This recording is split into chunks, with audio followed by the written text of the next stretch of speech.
자, 우리가 늘 하던 대로 우리 심장을 그리십시오. 제가 가만 생각해 보니까 이거 잘 그리면 여러분 심장이 건강할 줄 믿습니다. 근거는 없어요. 근거는 없어요. 하나님, 나의 심장으로 당신을 사랑합니다. 자, 옆에 보시고요. 눈 마주치시고요.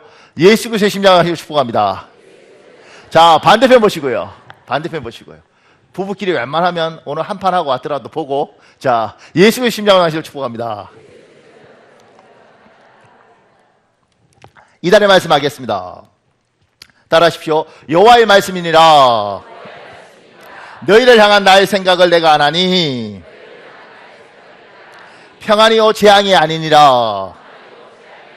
너에게 미래와 희망을 주는 것이니라. 예레미야 29장 11절 말씀. 여호와 하나님, 우리를 향한 하나님의 생각을 압니다. 우리에게 미래를 주옵소서. 우리에게 희망을 주옵소서. 예수님 이름으로 기도합니다. 아멘. 사랑하는 여러분, 여러분의 삶은 행복합니까? 희망이 있습니까? 소망이 있습니까? 즐겁습니까?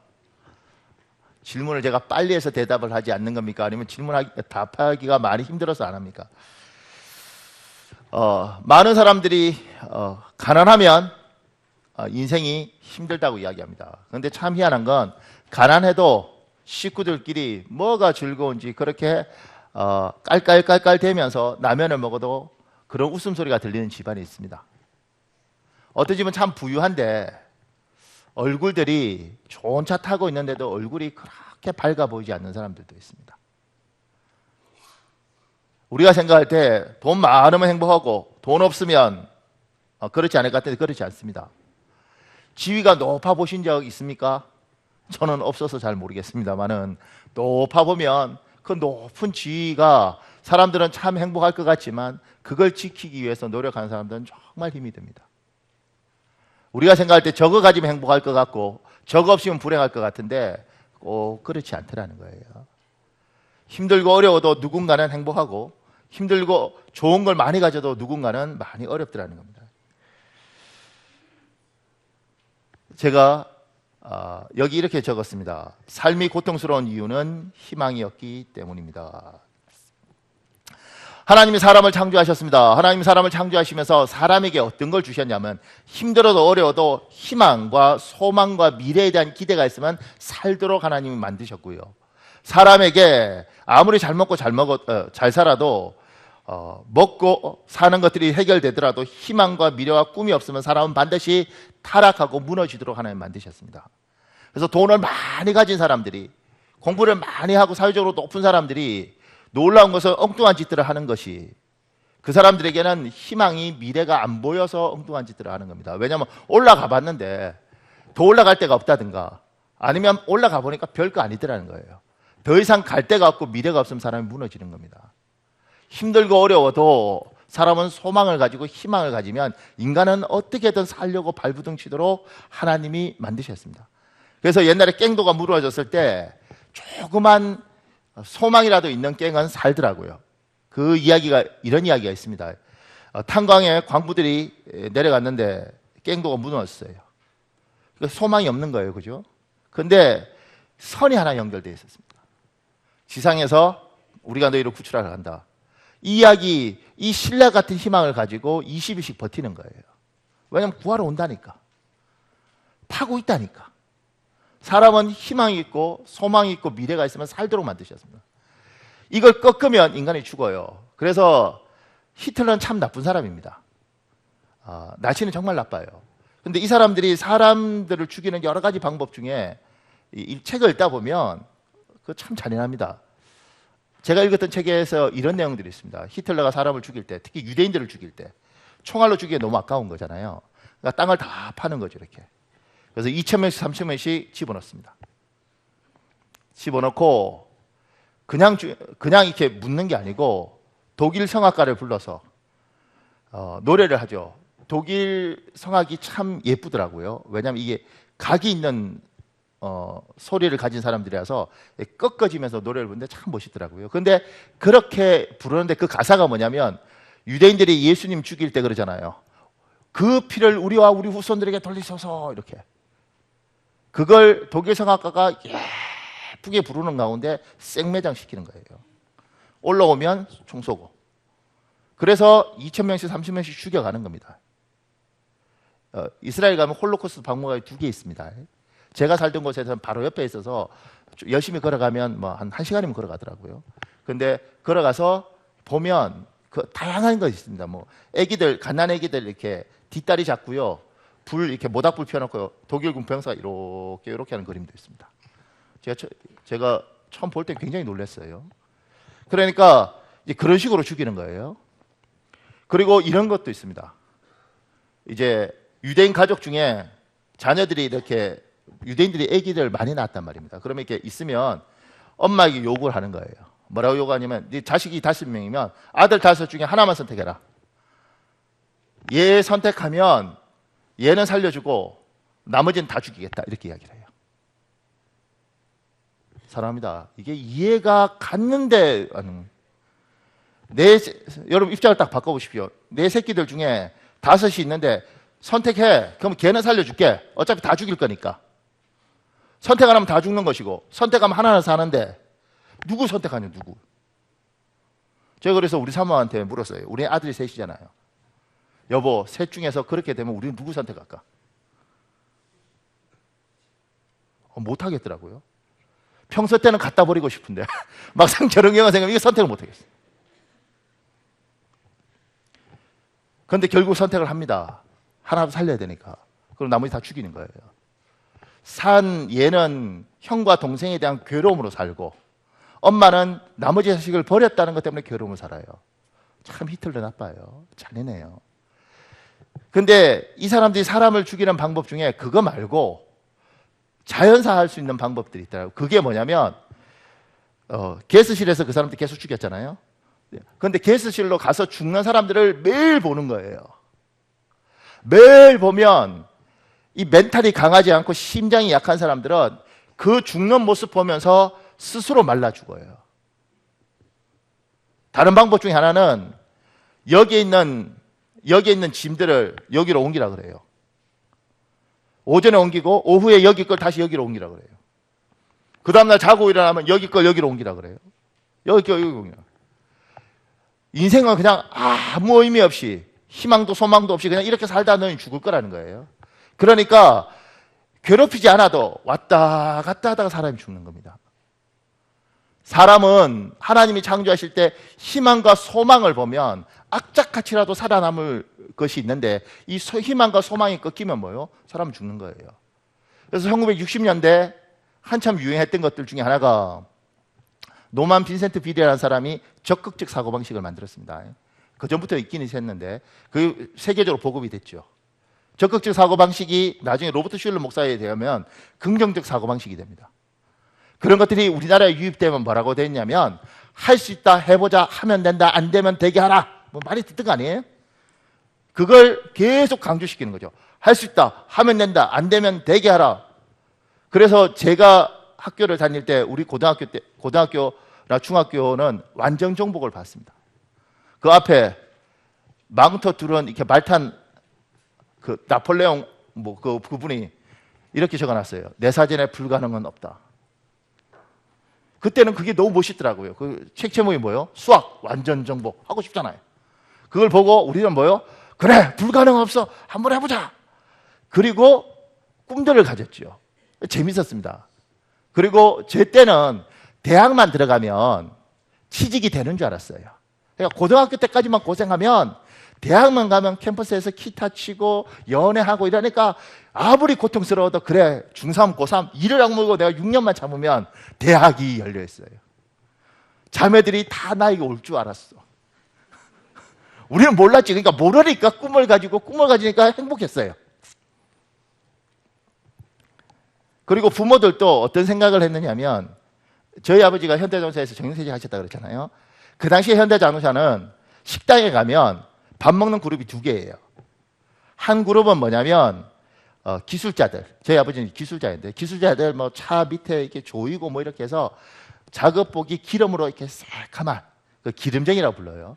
그 기름쟁이들이 있고 사무실에서 에어컨 틀어놓고 이렇게 팬 가지고 이렇게 하면서 하는 회사원들이 있어요. 이건 다 대학 나온 애들만 하고, 대학교 나온 사람은 여기 가고 대학교 나오지 않은 사람은 사무원이 못 됐어요. 그리고 나머지는 고등학교까지는 전부 다 이렇게 기술자가 된 거죠. 식당에 가면 여기는 그렇게 일을 하고 여기는 벨 딱 누르면 아줌마가 앞치마 입고 이렇게 와서 예쁘게 밥 차려줘요. 그럼 이분들이 고맙습니다 하고 우아하게 먹고, 여기는 그 기름칠하고 이렇게 노동자니까 기본적으로 이렇게 젓가락 같은 거 있잖아요. 젓가락이나 이렇게 식판 이런 거 들고 빨리 줘 아줌마 이렇게 하는. 진짜 그렇습니다. 저희 어머니 꿈이 뭐였냐면, 우리 아버지는 이렇게 살았으니까 내 아들만큼은 대학을 보내서 이렇게, 또 그때는 현대자동차든 뭐 현대중공업이든 이런 데 취직하는 게 아주 어렵지 않았어요. 왜냐하면 회사가 제법 크고 유명하기도 했지만 그래도 이렇게 시스템이 이렇게 엉성해서 뭐 누구 아들 뭐 이렇게 하면 넣어주고, 우리 같이 이렇게 현대고등학교 이렇게 나오고 이러면 또 뭐 선생님 뭐 이렇게 해서 어떻게 들어가는, 그래서 그냥 그런 줄 알았어요. 대학만 졸업하면. 아니던데요. 그리고 지금은 세상이 여러분과 제가 살아가는 이 세상은 뭐냐면, 대학교가요 아무나 들어갈 수 있습니다. 모르십니까? 대학교 미달이 너무 많고, 학교에서 교수들 시켜서 고등학교 가서 홍보해서 학생 데려오라고 그래요. 세상이 변했어요. 대학교 졸업해도 취직 잘 못해요. 그러니까 인생이, 꿈과 희망이 있던 인생이 꿈과 희망들이 자꾸 없어지는 거죠. 그리고 20살, 22살, 23살에 뭔가 할 수 있을 것 같은데 점점 더 뭐라 하느냐면, 야, 세상이 녹록치 않다, 내 힘으로 안 된다는 걸 알아요.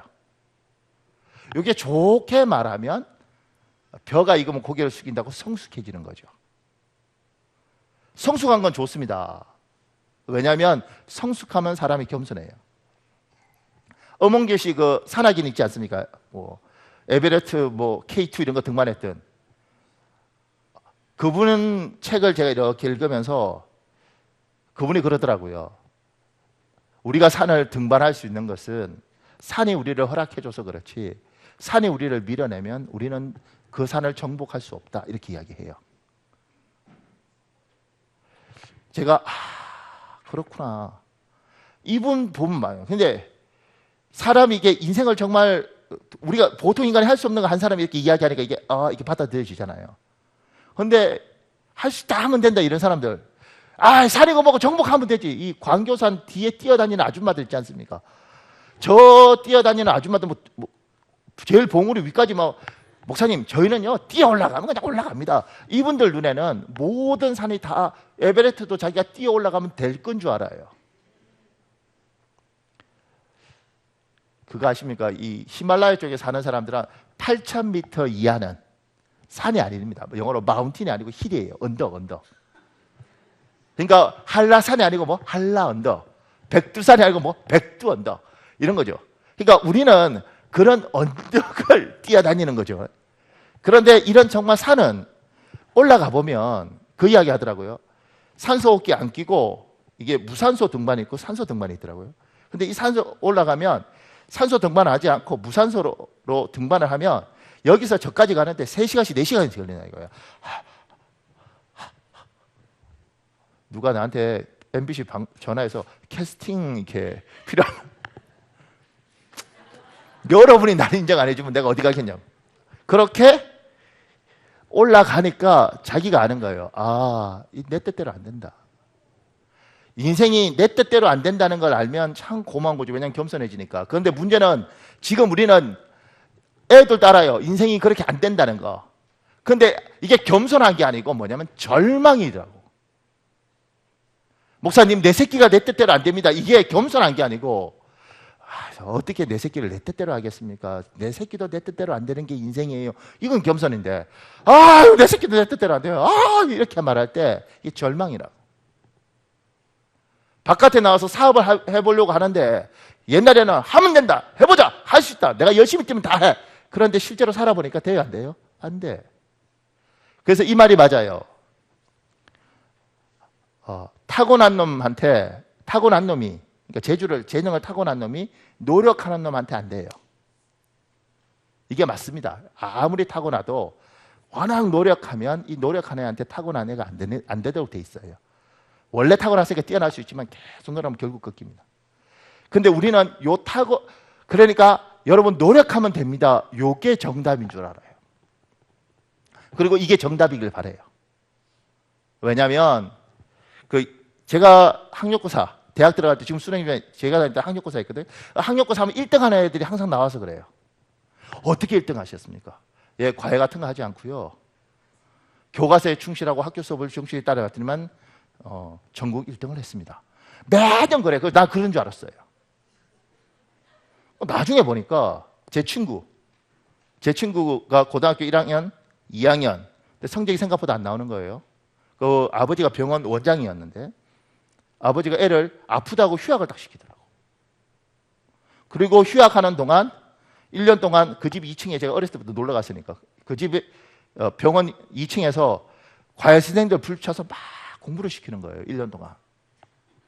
그리고 얘가 고등학교 3학년 때 이제 1년 휴학하고 몸이 아프다니까. 몸이 아프니까 어떻게 이렇게 살이 쪄 있냐고. 얘가 들어오더니만 갑자기 공부를 너무 잘해요. 그래서 의대를 가더라고. 어떻게 너는 이렇게 공부를 잘하니? 학교 수업에 충실하고요. 교과서를 열심히 공부했더니만 이거는 그랬으면 좋겠다는 거지. 그랬으면. 실제로 안 그렇더라고. 타고난 놈보다 나는 태어난 건 별로지만 노력하면 되더라. 이게 우리에게 소망이었던 거죠. 근데 실제로 돼야 안 돼요? 안 돼. 이 노력한 놈이 누구한테 안 되는 줄 알아요? 운 좋은 놈한테 안 돼요. 운 좋은 놈한테. 돼. 제가 화토 잘 몰라요. 타짜도 운 좋은 놈한테는 안 된다네요. 왜냐하면 운 좋은 놈은 그냥 때리면 나온대. 이게 비유가 맞나? 거룩하게 해보죠. 때리면 나온대. 그러니까 타고난 애가 노력하는 애한테 안 되고 노력하는 애도 운 좋은 놈 안 돼요. 그래서 제가 태국에 있는 한국 사람들 중에 10억 날린 사람을 만났어요. 물론 우리 교인들은 10억 갖고는 안 놀라잖아요. 한 2, 3천은 날려야 놀라지 뭐 10억쯤이야. 근데 10억 날린 사람을 이제 저한테 밥 사주면서 그분이 이야기하는 거예요. 자기들 일찍 태국 가서 여행을 하면서 돈 많이 벌었다는 거예요. 집도 사고 이렇게. 근데 목사님 참 인생이라는 게 살려고 하는데 군부 구테타를 일으켰대. 군부 구테타 일으켰는데 누가 태국에 놀러 가냐고. 회복될 만하니까 쓰나미가 오더래. 괜찮을 만하니까 IMF가 오더래. 끝났을 만하니까 사스가 오더래. 이러면서 10억을 눈앞에서 10억이 후루루 날아가는 걸 봤다는 거예요. 아는 거야. 아무리 노력해도 시대가 날 받쳐주지 않으면, 흐름이 날 받쳐주면 안 된다는 거예요. 그러니 우리가 살아가면서 나이가 들면서 성숙한 건 오케이, 좋아요. 그리고 귀하죠. 근데 살아가면서 성숙해지는 게 아니라 다 꺾이더라고. 인생 살아봐도 희망도 소망도 없는 거예요. 그냥 이렇게 살다 죽는 거예요. 그나마 소망이 뭐요? 요양병원에서 닌겔 꽂고 연금 잘 타서 갤갤해서 99세까지 어떻게든 살아오는 것, 그게 소망인 세대로 가고 있는 거죠.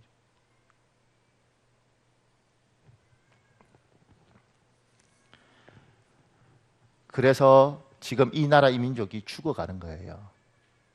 희망이 없는 거지. 소망이 없는 거지. 그래서 죽어가는 거예요. 우리가 지표로 보면 전 세계 10위권 안에 들어가는 게 많아요. 제가 얼마나 놀란지 몰라요.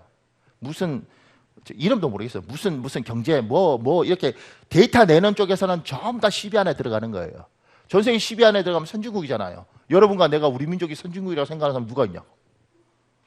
우리는 그렇게 생각하잖아요. 왜냐하면 선진국이라는 건 소망을 가질 수가 있어야 되는데 소망이 없는 거잖아.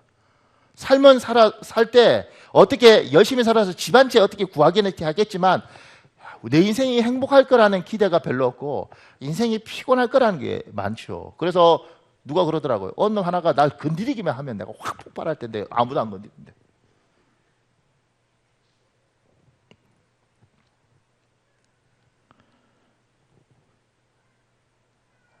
제가 미국에 있을 때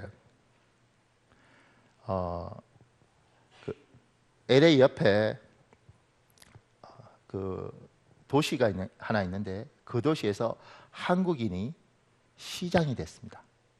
강석희인가 하는 사람이 시장이 됐는데, 그 사람이 시장이 되는 순간 그 LA에 100만에 삽니다. 한국 사람이. 영어 몰라도 미국 사는데 지장 하나도 없어요.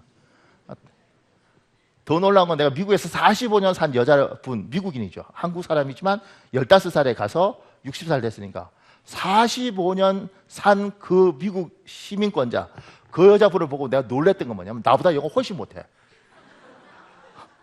내가 세탁소를 갔어요. 그럼 나한테 가르쳐 준대요. 미국 온지 아니까 세탁소 이런 거. 세탁소 가더니 막 이러더라고.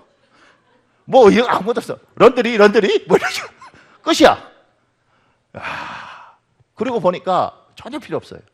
그럼에도 불구하고 한국인들은 어쩔 수 없이 이제 살아봤자 돈 좀 가진 거 외에는 이 상층으로 올라가기 어렵단 말이에요.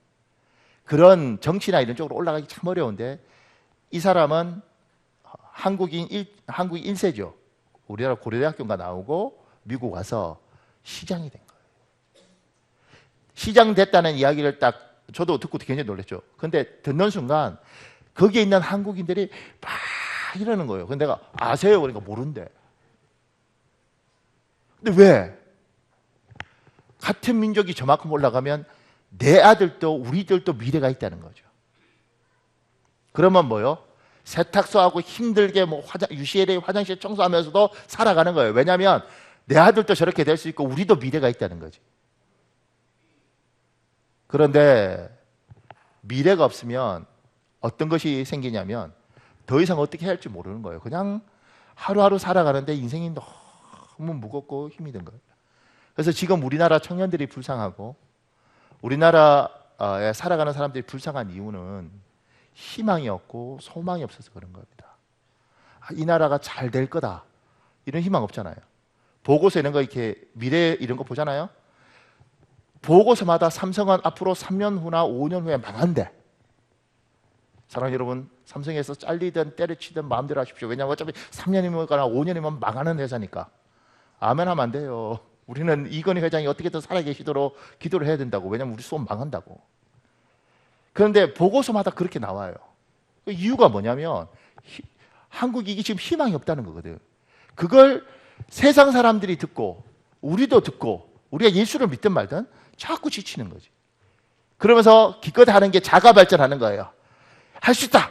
하면 된다. 나는 잘 될 거야. 어떻게든 나는 될 거야. 물어. 왜? 왜 너는 잘 될 거니? 그냥 나는 될 거야. 나는 잘 될 거야. 근거가 뭐니? 하여튼 나는 잘 될 거야. 그러니까 지치는 겁니다.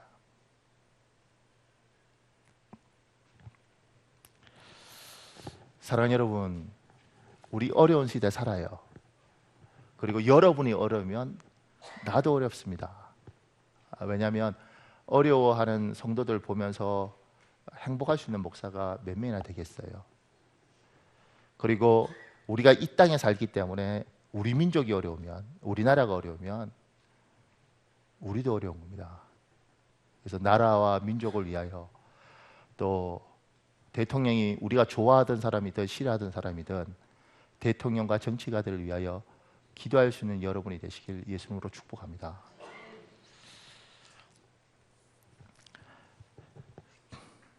그런데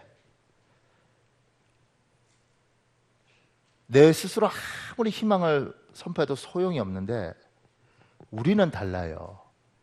세상 사람들은 자가 발전을 한단 말이에요. 그래, 나는 할 수 있어. 해보자. 이렇게 되는 것이고, 우리의 신앙은 그게 아닙니다. 우리는 내 힘으로, 내 능력으로 하는 것이 아니고, 우리는 항상 우리의 신앙의 기본은 하나님이 우리를 도우셔서 그분의 힘으로 이렇게 되는 거예요. 그러니까 예수를 믿어도, 같은 예배당에 와서 하나님을 믿어도 이 사람이 둘이가 달라요. 내 의지와 내 힘이 강한 사람은 이렇게 항상 말을 하더라고요. 목사님, 집사라도, 목사님, 제가요 한 번 한다면 내가 하는 사람입니다. 제가요 확실히 보여드리겠습니다. 이런다고. 여러분들이, 우리 이제 장로 투표 다 끝났으니까 여러분들이 장로 되시면 안 됩니다. 여러분들이 목사 되면 안 되는 거예요. 이런 사람들이 교회 일꾼이 되면 안 됩니다. 제가요 끝을 보는 성격 아닙니까? 제가 확실히 끝내드리겠습니다. 이러면 안 된다고. 우리는 내 힘을 빼고 하나님의 능력으로 사는 거란 말입니다. 하나님이 우리가 지금 오늘 이렇게 됐잖아요. 너희가 믿을 때 성령을 받았느냐. 성부, 성자, 성령 삼일체 하나님 중에 성부 하나님이 이 세상을 만드시고 이끄시고, 원래 세 분이 다 만드셨다고 그래요. 근데 이끄시고, 성자 예수께서 우리와 하나님의 관계를 연결해주고, 그래서 예수 그리스도 이름으로 기도하잖아요.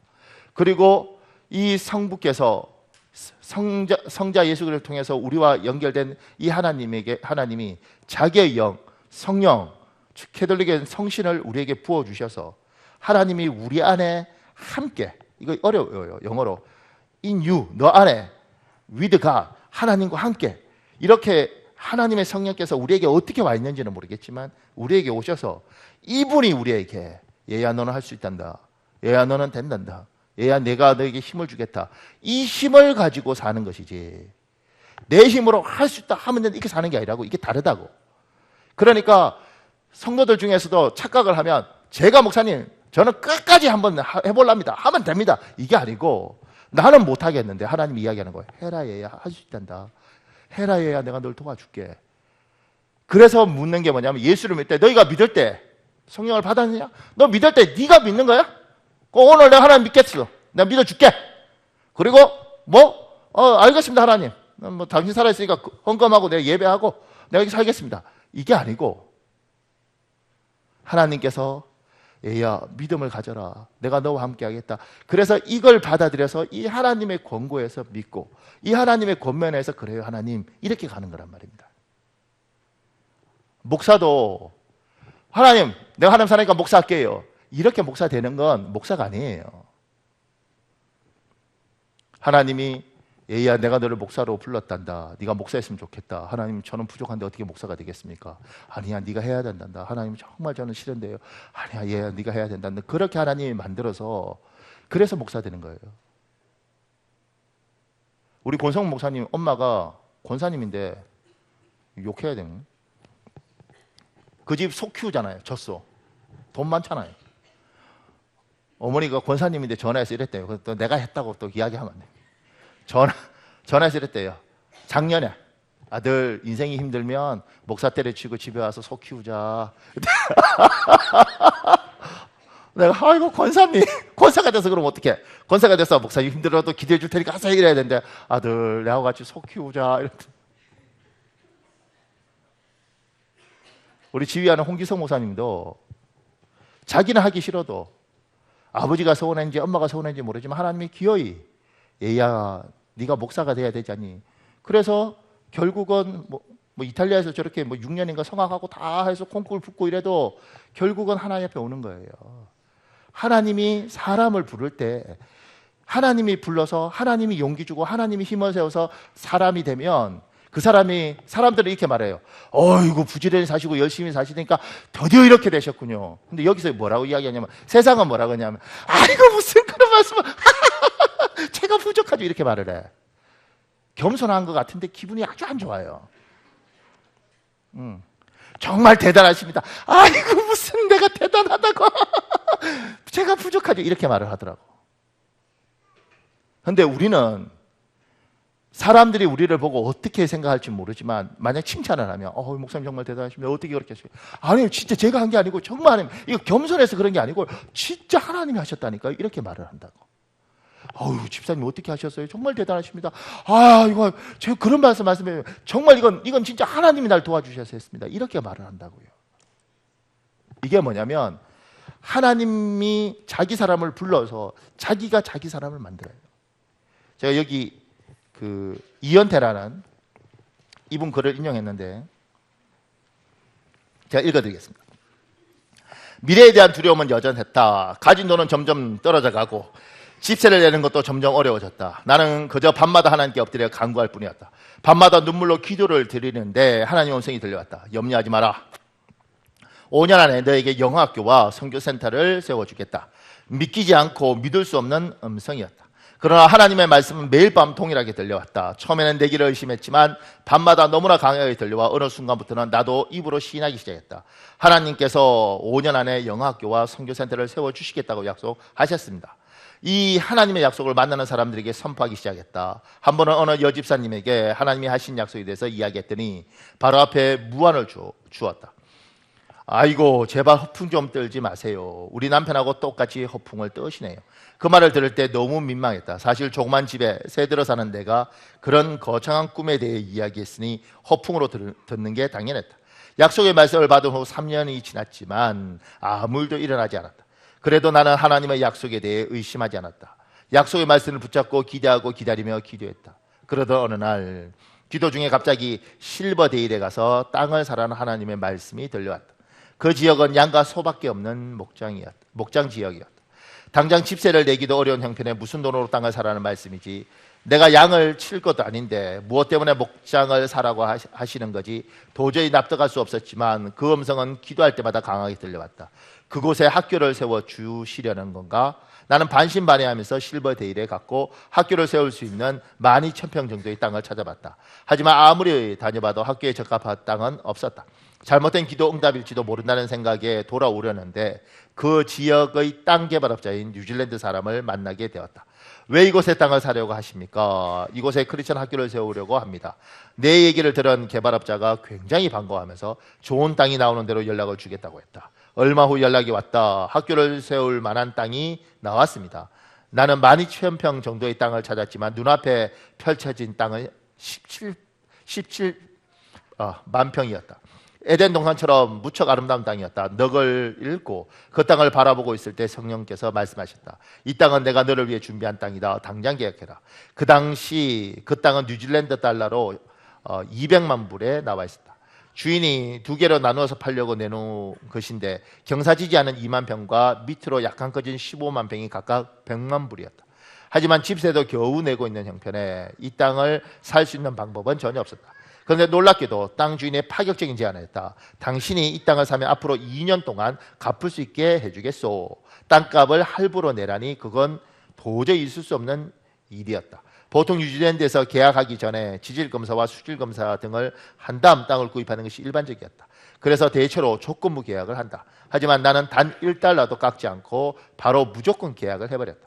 그런데 놀랍게도 땅 주인은 계약을 하자마자 이 땅의 명의를 내 이름으로 해주었다. 땅의 대금을 갚아야 하는 2년 동안 나에게 세금을 부담시키려는 야근 수법이었지만 이것은 하나님께서 행하실 놀라운 기적의 첫 단추였다. 땅을 구입한 지 몇 개월이 흘렀는데도 땅값을 갚을 수 있는 방법이 없었다. 서상가상으로 뉴질랜드 달러가 강세가 되어서 12억이 된 빚이 16억으로 늘어났다. 그런데 별로 걱정이 되지 않았다. 하나님께서 사라고 하신 땅이니 하나님께서 해결해 주실 거라는 믿음이 있었다. 나는 평안한데 주위 사람들이 더 걱정했다. 가까이 지내던 뉴질랜드 친구는 그 땅이 개발되려면 최소한 50년 이상은 있어야 한다며 어리석은 짓을 했다고 핀잔을 주었다. 사실 인간적인 눈으로 보면 그 친구의 말이 맞았다. 나는 미래가 보이지 않는 땅 17만 평을 돈도 계획도 없이 사버린 것이다. 그렇게 10개월이 지났다. 그런데 한 부동산 중개인에게서 전화가 걸려왔다. 17만 평 중 꺼진 땅 15만 평을 팔지 않겠냐고 했다. 400만 불, 32억으로 주겠다고 했다. 믿기지 않는 얘기라 누군가 장난 전화를 하는 줄 알았다. 그런데 같은 내용의 전화가 계속 왔다. 400만 불이라면 땅값 200만 불을 갖고도 200만 불, 16억이 생기는 데다 좋은 땅 2만 평도 거저 생기는 것이었다. 가슴이 떨려 결정을 내릴 수 없었다. 내가 떨고 있는 동안에 땅값은 점점 더 올랐다. 430만 불, 450만 불, 나중에 490만 불까지 주겠다고 제안했다. 주위의 친구들은 당장 팔라고 조언했다. 지금 팔지 않으면 10년 내에 이런 기회가 오지 않을 거라고 했다. 하지만 나는 하나님께서 주신 땅이니 기도해본 후에 결정하겠다고 대답했다. 그런데 하나님께서는 기도 중에 믿기 힘든 답을 주셨다. 780만 불에 팔아라. 200만 불이었던 땅이 490만 불까지 오른 것도 기적인데 어떻게 780만 불에 판단 말입니까? 이 가격을 불렀다가 땅을 사지 않는다고 하면 어쩌지? 생각이 거기에 미치자 조바심이 생기고 마음이 복잡해졌다. 하나님께서 명확하게 응답해 주셨는데도 나는 한동안 금액에 대해 말하지 못했다. 하지만 더 지체할 수 없었다. 하나님은 내 마음을 강하게 움직이셨고 나는 용기를 내서 요구 금액을 말할 수밖에 없었다. 하지만 적은 믿음 때문에 차마 780만 불이라고 말하지 못하고 700만 불을 낼게 아니면 다시는 전화하지 말라고 말한 후 전화를 끊었다. 그날 두려움 때문에 밤새 잠을 못 이루었다. 그러나 하나님은 살아서 역사하셨다. 그 땅은 결국 10개월 만에 700만 불에 팔렸다. 그 후에 세금 문제로 교회 집사인 회계사를 만나 이야기를 나누다가 나는 믿음이 없어서 하나님께서 말씀하신 780만 불을 이야기하지 못했다고 고백했다. 그때 회계사가 계산기를 두드리더니 흥분한 목소리로 이야기했다. 정확히 780만 불의 땅을 파셨습니다. 땅을 파실 때에 땅주인이 세금을 내도록 하는 계약을 하셔서 매매 가격은 정확히 780만 불입니다. 그랬다. 나의 믿음이 연약해서 하나님 뜻대로 행하지 못하고 700만 불을 불렀는데 하나님께서는 그까지 알고 계셨고 하나님의 방법으로 그 뜻을 이루신 것이다. 그 땅은 세금 80만 불을 포함하여 정확히 780만 불에 매각됐다. 돈 한 푼 없이 계약한 지 10개월 만에 일어난 일이다. 하나님의 섭리는 참으로 놀라웠다. 원래 땅 주인은 세금을 피하려고 서둘러 명의 변경을 했다. 그런데 그게 아니었으면 우리는 돈 갚기 전에 땅을 팔 수 없었을 것이다. 인간의 작은 생각조차도 손으로 바꾸어 사용하시는 하나님의 능력에 영광을 돌린다.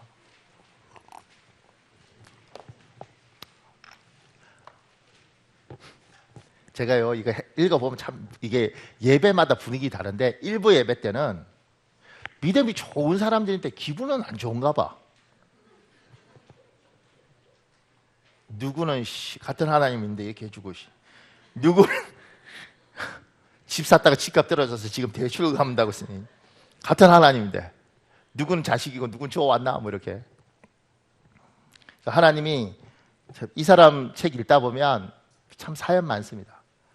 그런데 굉장히 사연 많은데 하나님이 이 사람에게 용기 주고 힘 주고 그러면서 이끌어 가는 거예요. 그래서 지금 제가 뉴질랜드 잘 몰라서 그 지역에 굉장히 큰 빌딩 2개가 있더라고요. 그걸 하나님이 이 사람에게 허락을 했어요. 그래서 그 내용이 이제 가장 장황합니다. 긴데 그러면서 이 사람이 그런 거죠. 하나님이 정말 하셨습니다.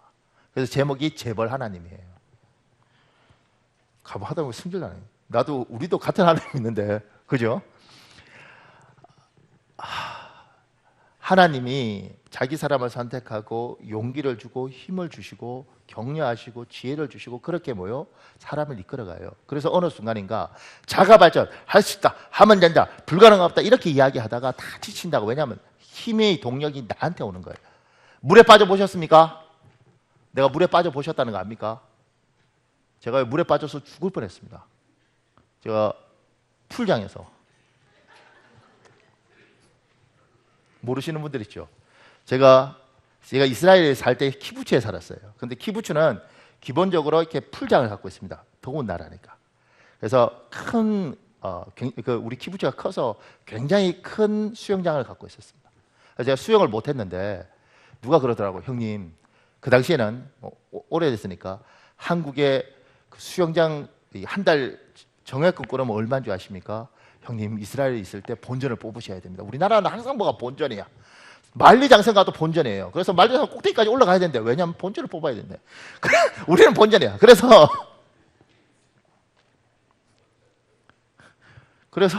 매일 수영장을 얘가 끌고 갔어요. 그래서 왜냐하면 본전을 뽑아야 되니까. 근데 나는 수영할 줄 모르거든요. 근데 걔가 이제 가르쳐줬어요. 형님, 물에 뜰 때는 이렇게 머리가 젖히면 물에 뜹니다. 그리고 호흡을 하면서 그 배영을 가르쳤다고. 그래서 이렇게 가만히 이렇게 머리만 잘 이렇게 하면 뜨더라고요. 팔만 이렇게 하면 간대. 그래서 이제 제대로 못 하는데 이렇게 갔어요. 근데 사람이 이렇게 수심이 이렇게 쭉 해서 여기 2m가 넘더라고요, 이렇게. 근데 요 2m도 거기는 아기 때부터 수영장에 오니까 한 5살짜리도 막 들어갔다 나갔다 해요. 근데 나 30살이었는데 그때 이렇게 갔어요. 가다가 갑자기 불안한 거죠. 그러니까 그냥 물이 쑥 들어가더라고. 그래서 풀장에서 사람이 살려니까 영어가 나와요. 이렇게 나와. 근데 아마 한국에서 진짜 빠졌으면 죽었을 거예요. 근데 거기는 법적으로 이렇게 덩치 이만한 라이프 가드라는 사람, 구조 요원이 딱 있습니다. 이렇게 늘 있더라고요. 제가 쟤는 참 그냥 서서 돈 버는 건데 드디어 걔가 빛을 발하거든요. 막 이러는데 갑자기 이렇게 되더라고요. 저 목을 딱 끌고 촥 제가 이렇게 보니까 등치가 워낙 좋아요. 그래서 저를 딱 구해주더라고요. 다 보고 있어요. 풀장에 애들도 왔다 갔다 하는데 저거 뭐야? 저런 뭐야? 제가 또 우리 민족을 얼마나 사랑합니까? 거기서 미안합니다 이러면 안 되잖아요. 스미마셍, 스미마셍, 스미마셍.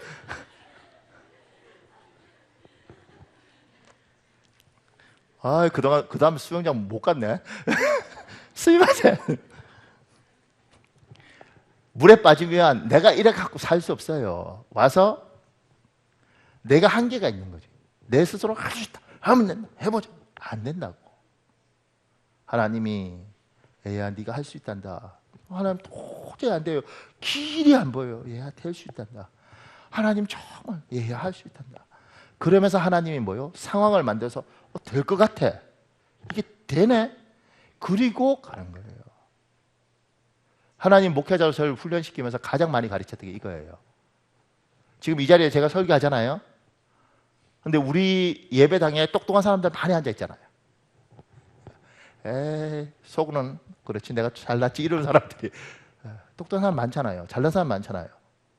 근데 제가 여기서 무슨 이야기를 할 때 안 두렵겠냐고요. 겁 안 날 것 같아요? 제가 이렇게 설교하면서 무슨 생각하냐면 내가 미쳤는가 보다 이렇게 막 자신 있게 이야기하잖아요. 내가 어디서 이런 용기가 나올까? 근데 하나님이 이야기하셨어요. 저한테. 얘야 네가 도망만 가지 않으면. 어느 날 제가 더 이상 설교 못하겠어요. 그 도망만 가지 않으면. 네가 서 있으면 내가 널 도와줄게. 네가 기도하면 네가 도와달라고 그러면 내가 도와줄게. 그래서 하나님 책 읽을 때마다 주일날 할 수 있는 이야기들을 주십시오. 그러면 희한합니다. 책 읽을 때마다 그런 내용이 이렇게 나와요. 그러면서 그걸 여러분한테 읽어드리고 그리고 기도하고 이러면 성도들이 눈물을 툭툭 흘리고 예배하다 보면 참 신기합니다. 어떨 때는 아니 왜 울고 있지? 오늘도 사연은 모르겠는데 일부 예배 때 어떤 남자분이 제가 이렇게 보니까 이런 눈물이 이만해요. 막 이게 툭툭툭툭 떨어져. 와, 저렇게 우네. 하나님께서 부족하지만 할 수 있단다. 해봐라. 내가 도와줄게. 힘을 내라. 도망만 가지 않으면 네가 숨지만 않으면 내가 도와줄게. 그리고 하나님의 상황을 이렇게 만들어 가는 거죠. 사랑하는 여러분, 하나님 그래서 너 예수 믿을 때 네가 믿는 게 아니고 성령을 받았느냐? 성령을 받으면 그 성령께서 너를 도우셔서 너를 하나님의 사람으로 만들어 간다. 너에게 희망을 주고 소망을 주며 할 수 있다고 격려한다. 네 힘으로 하는 건 한계가 있고 반드시 무너질 거다. 사랑하는 여러분, 여러분은 꼭 성령 하나님을 만나시길 예수님으로 축복합니다.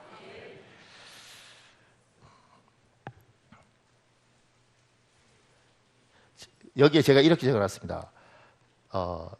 두 번째, 성령님은 우리가 누군지를 알게 해주십니다. 그리고 그분은 자기 백성을 포기하지 않습니다. 이 말은 뭐냐면 하나님이 우리에게 희망을 주시는, 왜 그분이 우리에게 희망을 주셔야 될까? 주시는 이유는 뭐냐면 하나님이 우리를 자기 백성 삼았다는 거예요. 이사야 49장 15절에 있습니다. 여러분 읽겠습니다. 이사야 49장 15절 시작.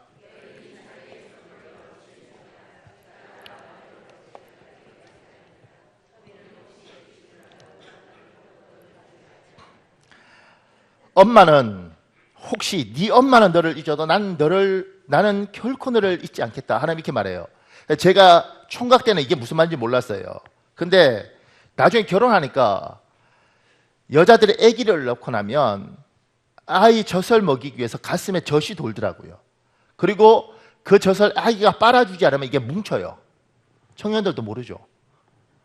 뭉치기 때문에 이 젖몸살이라는 거 앓는데 이 젖몸살 때문에 자기 자식을 잊을 수가 없다고. 근데 여기 뭐라 하냐면 그런 젖먹이를 둔 젖몸살 알았는데도 불구하고 자식을 버리고 자식을 잊어먹을 수 있는 그런 독한 인간들, 도저히 잊을 수 없음에도 불구하고 그 인간들조차도 잊는다 할지라도 나는 너를 안 잊겠다는 거지. 여기 이렇게 있습니다. 시편 27편 10절에 내 부모는 나를 버렸으나 내 부모가 나를 버렸대요. 여호와는 나를 영접하시리라. 영접하시란 말이 어렵잖아요. The Lord will receive me. 하나님은 나를 받아주시리라. 이게 우리가 그 성탄절 우리 추수감사절 베이비박스 거기에 줬잖아요. 근데 거기에 아기 버리는 창구 바로 위에 엄마가 아빠가 문을 열고 애를 버릴 때 그 바로 위에 붙어 있습니다. 이 구절이. 내 부모는 나를 버렸으나, 이 아이가 말하는 거죠. 내 엄마 아빠는 나를 버렸으나 여호와께서 나를 영접하시리라. 하나님은 자기 백성을 버리지 않아요. 여러분과 나는 패역해서 하나님 버릴 수 있습니다. 감리교하고 우리 장로교는 달라요. 성결교하고 우리는 달라요. 순복음하고도 우리는 달라고, 침례교하고도 우리는 달라요. 우리가 가진 교리, 내가 하나님을 믿는 것이 아니라 하나님이 나를 자기 백성 삼으셨고 믿게 하셨고, 내가 하나님을 버려도 그분은 나를 버리지 않는다. 이것이 신학을 공부하면 늘 갈등하게 됩니다. 왜냐하면 이쪽을 칼빈주의라 그래요. 하나님은 절대 버리지 않을 것이다. 그리고 우리는 하나님을 버릴 수 있다. 이게 알미니안주의예요. 이게 늘 싸워요. 공부를 하다 보면 때로는 이 말 같고 때로는 이 말 같아요. 근데 하나님이 저에게 장로교 목사를 만드시고 생각하면 생각할수록 고마운 것은 뭐냐면, 저는 성경을 이렇게 풀어야 된다고 믿습니다. 여러분 하나님 버릴 수 있어요. 심지어 나도 하나님 버릴 수 있어요. 인간이 뭐라고 어떻게 믿음을 지키겠냐고. 순교자의 열전을 보다 보면, 라티머인가요? 1500년대 그 영국 목사 같은 경우에는 하나님에 대해서 선포하다가 이 사람을 순교시켜요. 어떻게 순교시키냐면 장작을 다 떼고 그 위에 이 사람을 묶어요. 묶을 때 여기 정을 박는다고. 왜냐하면 불탈 때 도망가면 안 되니까 정을 박아요. 그 목에 폭탄을 이렇게 설치를 해요. 그러니까 불타면 막 고통을 당하다 여기 하면 펑 터져 죽는 거예요. 그걸 보고 너도 예수 믿으면 이게 죽을래? 그럼 누가 거기에 대해서 과감하게 어떤 일이 있어도 난 예수 그리스도를 배신하지 않겠습니다, 이런 사람이 어딨냐? 여러분 그럴 수 있을 것 같아요? 전 철없을 때 나는 순교자가 가장 큰 영화롭다고 그래서 순교자가 되고 싶었어요. 그런데 제가 가만히 보니까 누가 친구가 내 손가락 이렇게 긁더라고. 너 예수 믿을래? 믿어요. 믿을래? 그리고 진짜 우리가 고백하겠냐고. 그래서 저는 그 생각했어요. 나는 분명히 고문을 당하거나 이렇게 하면 내 마음이 뭐든 간에 내 입에서 분명히 나 못 믿겠다고 나올지는 모르겠다는 거지. 내가 내 믿음을 지킬 수 있다는 부분에 대해서 일찌감치 딱 포기했어요. 인간은 그렇지 않아요. 여러분들도, 우리가 지금 여러분들 중에 이 자리에 와 있는 사람들 귀한 사람 많죠. 힘들고 어렵고 정말 복잡한데도 와 있는 사람들이 있다는 거 압니다. 그리고 오기까지 얼마나 어렵게 예배를 참석하는지도 압니다. 그런데 여러분의 힘으로 온 것 같습니까? 아니면 하나님의 긍휼이 있는 것 같습니까? 더 어려워지면 우리 다 도망갈 수 있습니다. 심지어 나도 도망갈 수 있습니다. 나 이거 명확하게 이야기합니다. 제가 제 신앙 지킨다고요? 거짓말입니다. 사람은 코너에 몰리고 환경에 몰리면 반드시 버릴 수 있습니다. 의지를 강한 사람은 나보다 더 버틸 수 있죠. 그런데 인간의 힘으로 순교의 반열, 인간의 힘으로 신앙을 지키긴 거의 불가능합니다. 고통에 매 장사 없어요. 고통에 반드시 사람은 하나님 버릴 수밖에 없습니다. 근데 하나님께서 그 약속을 주는 거죠. 네가 날 버려도 나는 너를 안 버리겠다. 네가 어떤 일이 있어도 난 너를 안 버리겠다. 이게 위로하는 말이 아니에요. 그러니까 하나님이 이야기하는 거죠. 너희들 중에 날 버리고 떠났어도 돌아와라 얘야. 탕자 이야기가 뭐예요? 돌아와라 얘야. 오면 내가 받아줄게. 왜냐하면 너는 날 버리지만 날 안 버리잖아. 자식 키워봤잖아요. 알죠? 폐 죽이고 싶을 때도 많고 갖다 버리고 싶을 때도 많아요. 그리고 얼마나 우리의 속을 뒤집고 우리에게 끊임없이 요구해요. 그럼에도 불구하고 자식이 오면 어쩔 수 없이 밥 먹여주고 재워주는 부모, 머릿속으로는 이렇게 살면 안 되는데 그렇게 할 수밖에 없는 부모, 왜 우리의 심성이 이렇게 창조됐을까요? 하나님의 심성이 그겁니다. 그래서 하나님은 자기 백성을 버리지 않아요. 우리가 생각할 때도 뭐 저딴 사람이 다 있냐고. 지금 여러분들 목사님들 욕하는 사람들 많죠. 제가 오늘 설교하다가 우리 성도들 중에도 목사들한테 상처받고 여기 와 있는 사람 많은데, 하나님 참 저들이 위로를 받았으면 좋겠습니다. 차라리 내가 그냥 여기서 큰절이라고 사과하면 저들이 용서할까요? 그건 하나님이 원치 않는 것 같더라고요. 근데 이건 분명해요. 제가 같은 목사지만 저도 못났지만 내 선배들 중에 정말 너무 못난 사람들이 많은 거예요. 제가 볼 때라도 너무 못났더라고. 아니 저렇게 텔레비에도 나오고 유명한데도 왜 저렇게 사는지 모르겠어. 근데 왜 그런 분들한테 하나님이 저렇게 많은 수천 명, 수만 명의 성도를 주는지도 모르겠어요. 근데 분명한 건 저들이 잘못 갈 때 우리가 욕을 하면 하나님은 가슴은 찢어지는 거예요. 하나님이 저 나쁜 새끼 저걸 뭐가지 비틀어 이게 아니라 가슴이 아픈데 기다리는 거예요. 뭐요? 돌아와라 얘야. 제발 돌아와라. 네가 돌아만 오면 내가 용서해 줄게. 그래서 여러분과 나는, 저도 젊은 날 너무 젊었을 때 피가 뜨거울 때는 목사님들 욕 많이 했단 말이에요. 하나님이 회개시키는 거예요. 그리고 내한테 상처 준 목사님을 욕을 하는 게 아니라 불쌍히 여기는 거죠. 하나님 저를 불쌍히 여겨주십시오. 목사가 돼서 하나님 앞에 가서 받을 벌이 얼마나 큰데 저럴 수밖에 없는 저를 불쌍히 여겨주십시오. 왜냐하면 하나님도 마음 아픈데, 그 하나님 마음 아픈데 우리가 같이 욕을 하면 하나님 더 아프다고. 하나님 불쌍히 여겨주십시오. 하나님은, 저는 그렇게 믿습니다. 하나님은 그분들 포기하지 않을 거예요. 왜냐하면 내가 하나님을 선택한 것이 아니라 그분이 하나님을 선택했고, 그분이 우리를 선택했으니까 그분이 우리를 책임지기 위해서 몸부림을 치는 겁니다. 제가 여기 글이 있는데 저는 이 글이 참 좋습니다. 저 8월 달에 읽어드린 적이 있는데, 1999년 7월 나는 서울검찰청 특수부장검사에서 서울지검 천안검찰지청장으로 발령이 났다. 부임하기 전날 저녁 서재에서 나는 취임사를 준비하고 있었다. 깜빡 졸았을까 불현듯 내 앞에 예수님이 나타나셨다. 예수님 앞에서 나는 감히 얼굴을 들 수 없었다. 털썩 무릎을 꿇고 우는 것밖에 다른 방법을 몰랐다.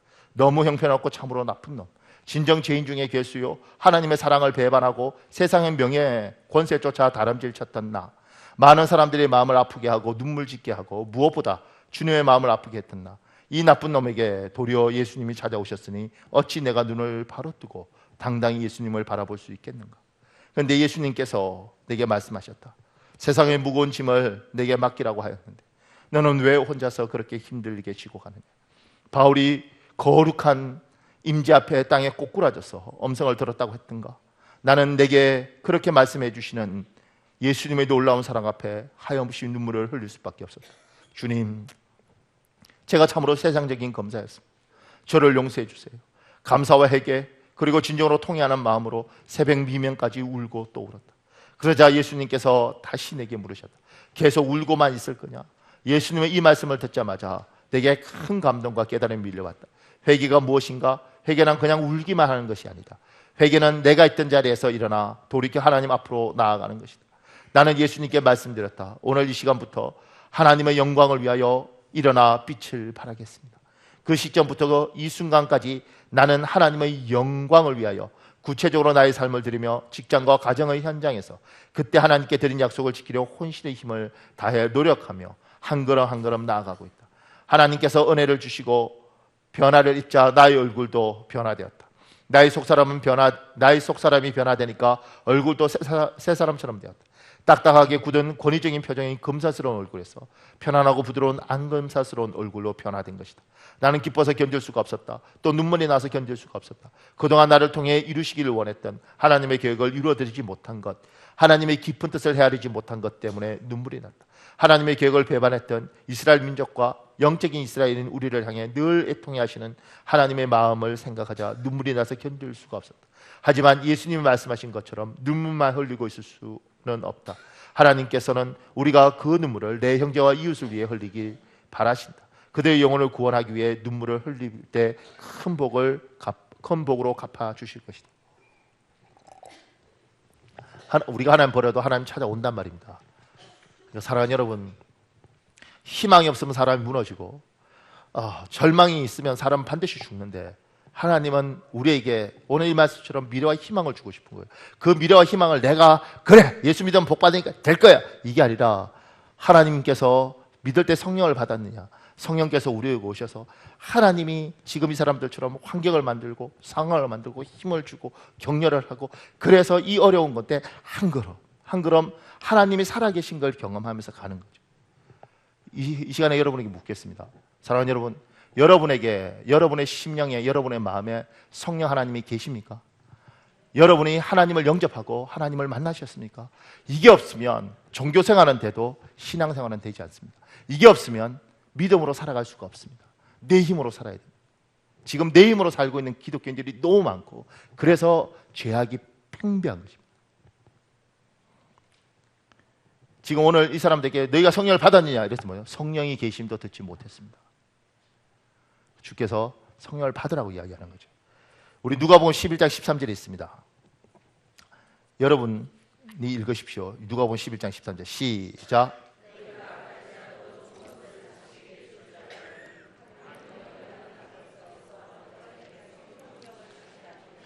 하나님께서 구하는 자에게 성령을 주십니다.